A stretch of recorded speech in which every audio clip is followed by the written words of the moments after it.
రేవంత్ రెడ్డి గారు వచ్చినాయి కొత్త పథకాలు రాలేదని నేను ఎందుకంట. బ్రూ ట్యాక్స్ వచ్చింది.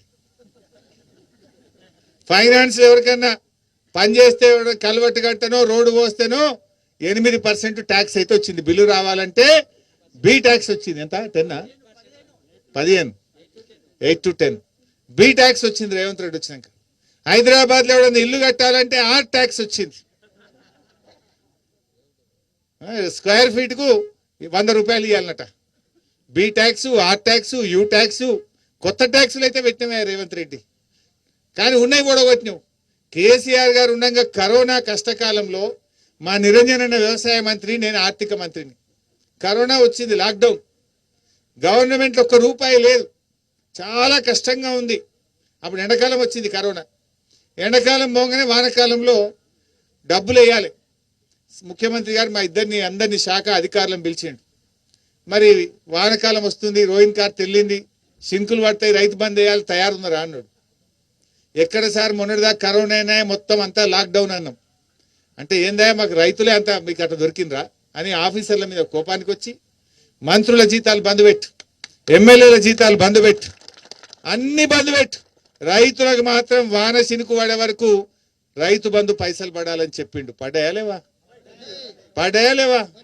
మరి ఇప్పుడు ఎందుకు పడతలేవే? ఇప్పుడు ఎందుకు పడతలేవు? అప్పుడైతే 10,000 మేము వస్తే 15,000 అన్నావు కదా. 10 దిక్కు లేకపోయా, 15 దిక్కు లేకపోయా.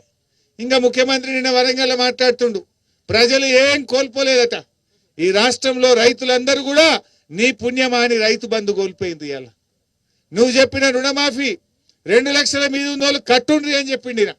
కొంతమంది బంగారం అమ్మి ₹3 మిత్తికి తెచ్చి నమ్మి కడితే ఇవాళ అప్పులు పెరుగుతున్నాయి, మిత్తిలు పెరుగుతున్నాయి, కానీ ఆ రుణం అయితే మాఫీ కాలే. డబుల్ అయింది. ఇప్పుడు ఇటు రుణమాఫీ కాలే, అటు మిత్తిలు పెరుగుతూ ఉన్నాయి రైతులకు. అయినా కట్టవలసిన అవసరం ఏంది? అంటే ఈ రకంగా ఆయన రైతుల్ని మోసం చేసే పరిస్థితి. కేసీఆర్ గారిని పట్టుకొని నోటికి వచ్చినట్టు నిన్న వరంగల్లో మాట్లాడిండు. అసలు ఆయన తగునా?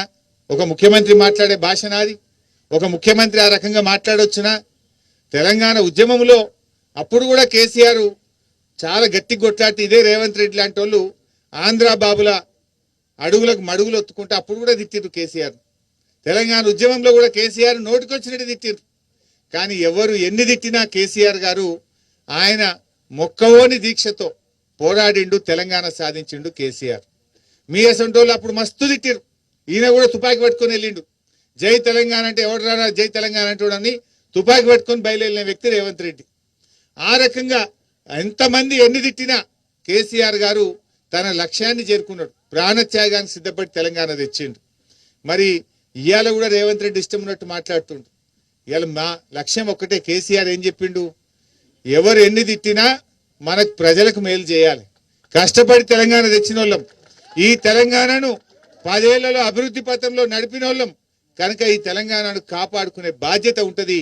ఎన్ను తిట్టినా భరించుదాం, కానీ తెలంగాణ ప్రజలకు అన్యాయం అయితే మాత్రం చూస్తూ ఊరుకోం. రేవంత్ రెడ్డి మెడలు వంచైనా సరే 6 గ్యారెంటీలు అమలు చేసేదాకా రేవంత్ రెడ్డిని కాంగ్రెస్ నాయకులను ఇడిచిపెట్టాం, ఎట్టి పరిస్థితుల్లో ఇడిచిపెట్టాం. ఆ రకంగా మనం ముందుకు పోవాల్సినటువంటి అవసరం ఉంది. రేవంత్ రెడ్డి మాట్లాడితే ఈ మధ్య కాంగ్రెస్ లీడర్లు చెప్తున్నారు నాతో, మా పిల్లలు ఏడ ఖరాబ్ అవుతారో ఆయన కనబడంగానే టీవీ అన్న బంద్ చేస్తున్నాం, ఛానల్ అన్న మారుస్తున్నాం అంటారు. ఏం మాట్లాడవి? కేసీఆర్ ఉండగా ఎంత మంచి పేరు తెచ్చుకున్నాడు. గా కరోనాలో కూడా బ్రహ్మాండంగా రైతు బంధు ఇచ్చిండు. ఎండాకాలంలో కూడా 24 గంటల కరెంట్ ఇచ్చిండు కేసీఆర్. చెరువులు బాగా చేసిండు. ఎన్ని చెక్ డ్యాములు కట్టిండే కేసీఆర్, కట్టలేదా? ఇప్పుడు మనం కూర్చున్న దాని పక్కనే ఇటు దిక్కు పోతే ఊక చెట్టు వాగుంటుంది, ఇంకో దిక్కు పోతే కందూరు పెదవాగుంటుంది. 2 వాగుల మీద ఎన్ని చెక్ డ్యాములు కట్టిండే కేసీఆర్. అంటే చెక్ డ్యాములు కట్టి చెరువులు మంచిగా చేసి 24 గంటల కరెంట్ ఇచ్చి రైతు బంధు ఇచ్చి ట్రాక్టర్లు ఇచ్చి పనిముట్లు ఇచ్చి వ్యవసాయాన్ని అద్భుతంగా మార్చిండు. అందుకే కేసీఆర్ ను రైతు సీఎం కేసీఆర్ అన్నారు.